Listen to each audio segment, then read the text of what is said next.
ये tin shed लगा करके सरकार आखिरकार क्या छिपाना चाहती है? कहीं ऐसा तो नहीं कि बेचने की तैयारी हो, किसी को देना चाहते हो? काम को रोकना, काम को बिगाड़ना और फिर काम का बर्बाद कर देना और फिर ये लिख देना, पेंटर बेचारा बैठा हुआ है, उसे केवल पैसा दिया होगा इस बात को लिखने के लिए कि निर्माणाधीन है। ये निर्माणाधीन नहीं है, ये बेचने की तैयारी है, इसको बेचा जाएगा। और मैं समझता हूँ अगर सरकार नहीं चला पा रही है तो बेच दे तो अच्छा है, कम से कम ये चलने लगेगा। तो आपने अखिलेश यादव को सुन लिया। अखिलेश यादव ने मीडिया से बात की और ये कह दिया कि जेपीएनआईसी में भ्रष्टाचार नहीं है, बल्कि सरकार इस जेपीएनआईसी को बेचने की तैयारी कर रही है। दरअसल इस टीम के पर्दे के पीछे इसे बेचने की तैयारी की जा रही है। लेकिन आखिर जेपीएनआईसी में ऐसा है क्या? आखिर इसका विवाद है क्या? यह बड़ा अहम है। तो आपको बता दें कि जेपीएनआईसी दरअसल मल्टी स्टोरीड बना हुआ एक ऐसा इंटरनेशनल कन्वेंशन सेंटर है जो कि इंटरनेशनल स्टैंडर्ड का एक कंसेप्ट था। लेकिन पिछले 7 सालों से ये जेपीएनआईसी पूरी तरीके से जंग खा रहा है। जंग इसलिए खा रहा है क्योंकि जब अखिलेश यादव की सरकार गई उसके बाद इस जेपीएनआईसी का सुध लेने वाला कोई था ही नहीं। सरकार ने उसे उसके हाल पर छोड़ दिया। सरकार ने इसलिए छोड़ा क्योंकि जब इसके जो कॉन्ट्रैक्टर्स हैं उनके बिल की बात आई तो कहा यह गया कि इस जेपीएनआईसी में भ्रष्टाचार हुआ है। और भ्रष्टाचार इस तरीके से हुआ है कि जेपीएनआईसी को ओवर इन्फ्लेटेड करके बनाया गया है, यानी कि जितनी कीमत है उससे हो सकती है उससे कहीं ज्यादा इसमें पैसे खर्च किए गए हैं। यही नहीं, सीएजी की रिपोर्ट तक का हवाला दिया गया कि यहां पर फाइनेंशियल इर्रेगुलरिटी हुई है और इस वजह से जो कंपनी इस जेपीएनआईसी को बना रही थी उसके पेमेंट को रोक दिया। कई सालों तक जब पेमेंट रुक गया और काम नहीं बढ़ा तो जेपीएनआईसी के भीतर जो सामान लगे थे, जो हालात जेपीएनआईसी के भीतर के हैं, वो धीरे धीरे खराब होने लगे।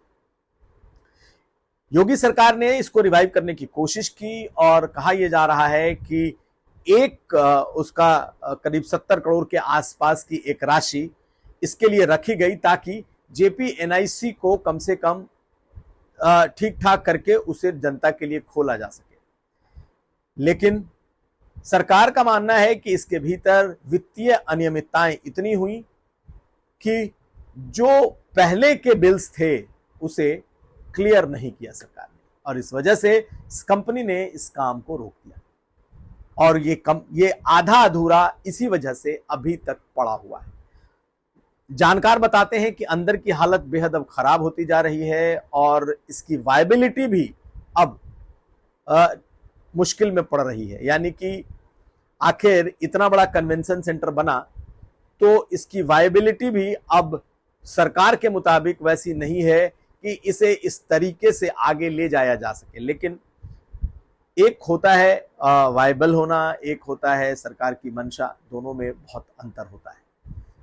तो 7 सालों से ये पड़े पड़े जंग खाता रहा है और अब ये जेपीएनआईसी सेंटर जब तक सरकार की इच्छा नहीं होगी तब तक ये नहीं खुल पाएगा। लेकिन जेपीएनआईसी सेंटर की अगर आप बिल्डिंग देखें तो कई मल्टी स्टोरेड बिल्डिंग से ऊंची होती है ये। वहीं पर एक अस्थायी तौर पर नीचे एक जयप्रकाश नारायण का संग्रहालय भी बना है और उसमें लोग पहले घूमने भी जाते थे, कम से कम देखते थे और उसके अलावा वहां पर माल्यार्पण अर्पित करना या जिन्हें जयप्रकाश नारायण के बारे में समझना था उसका एक छोटा मॉडल बना करके रखा था। लेकिन ये जेपीएनआईसी अब पूरी तरीके से विवादों में आ गया। लेकिन आपको बताएं कि न तो कोई बहुत बड़ी जांच यानी कि सीबीआई या कुछ ऐसी या ईडी जैसी कोई जांच इस पर चल रही है और ना ही कोई लिटिगेशन इस पर बड़ा है। सिर्फ एक पीआईएल इस पर बहुत पहले दायर हुई थी और वो पीआईएल भी अभी तक अनअटेंडेड है, यानी कि इसमें कोई बहुत कानूनी पचड़ा भी कानूनी पचड़े में भी ये जेपीएनआईसी नहीं पड़ा हुआ है। हाँ, अनियमितताएं, वित्तीय अनियमितताएं, ओवर इन्फ्लेटेड रेट्स और खास करके इसे बनाने वाली कंपनी के बिल्स, ये तमाम ऐसे विषय हैं जिसकी वजह से ये 7 सालों से यूं ही पड़ा हुआ है। तो जेपीएनआईसी को लेकर के समाजवादी पार्टी का अपना मानना है कि ये उनके लिए एक इमोशनल इशू है, क्योंकि उनके पुरोधा यानी समाजवाद के पुरोधा को स्मरण करने, याद करने के लिए बनाया गया ये एक जेपीएनआईसी है।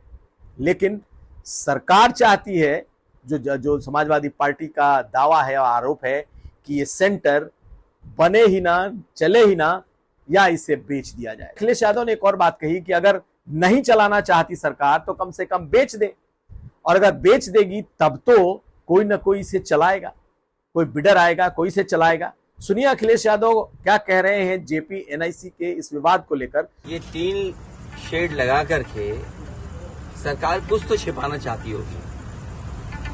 3 शेड आखिरकार क्यों? किसी महापुरुष का सम्मान क्यों नहीं करने दे रहे? अगर किसी की जयंती पर, और वो भी समाजवादी महान नेता जयप्रकाश नारायण जी की जयंती पर, और ये कोई पहली बार नहीं हो रहा है, हर वर्ष जयप्रकाश जयंती के दिन समाजवादी लोग यहाँ इकट्ठे होते थे, उनका माल्यार्पण करते थे, सम्मान के लिए यहाँ पर आते थे, अपने विचार रखते थे। एक वो महान नेता जिसने संपूर्ण क्रांति का नारा दिया और उस समय की सरकार के सामने झुका नहीं, और एक समय ऐसा आया कि उसकी संपूर्ण क्रांति की वजह से परिवर्तन हुआ देश की राजनीति में। ये जेपीएनआईसी, ये सोशलिस्टों का म्यूजियम, जयप्रकाश जी की प्रतिमा, और जो उसके अंदर सोशलिज्म को हम कैसे समझें, समाजवाद को हम कैसे समझें, वो तमाम चीजें हैं।